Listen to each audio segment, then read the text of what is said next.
কুষ্টিয়া জেলার 4টি সংসদীয় আসনে ত্রয়োদশ জাতীয় সংসদ নির্বাচনে 33 জন প্রার্থীর মনোনয়নের মধ্যে 6টি অবৈধ ঘোষণা করেছে জেলা রিটার্নিং কর্মকর্তা। আজ সকাল থেকে জেলা প্রশাসকের সম্মেলন কক্ষে ত্রয়োদশ জাতীয় সংসদ নির্বাচনে প্রার্থীদের মনোনয়ন যাচাই বাছাই শেষে এই ঘোষণা দেওয়া হয়। কুষ্টিয়ার 4টি সংসদীয় আসনের মধ্যে কুষ্টিয়া 1 দৌলতপুর উপজেলার 8টি মনোনয়নের মধ্যে 6টি বৈধ, 2টি অবৈধ। কুষ্টিয়া 2 আসনে ভেড়ামারা মিরপুর উপজেলার 8টি মনোনয়নের মধ্যে 1টি অবৈধ ও 7টি বৈধ। কুষ্টিয়া 3 আসনের 7টি মনোনয়নের সব কয়টি বৈধ এবং কুষ্টিয়া 4 আসনে 10টি মনোনয়নের মধ্যে 7টি বৈধ এবং 3টি অবৈধ বলে ঘোষণা করা হয়।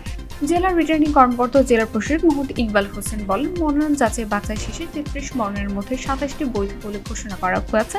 যে 6টি অবৈধ উল্লেখ করা হয়েছে সেই সকল প্রার্থীরা 5 থেকে 11 জানুয়ারির মধ্যে আপিল করার সুযোগ পাবে।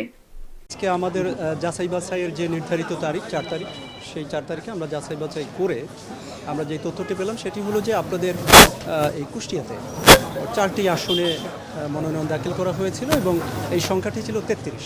তো 33টি মনোনয়ন আমরা যাচাই বাছাই করে 27টিকে আমি রিটার্নিং কর্মকর্তা হিসেবে বৈধ বলে ঘোষণা করেছি এবং একই সাথে আমাদের বাতিল হয়েছে 6টি।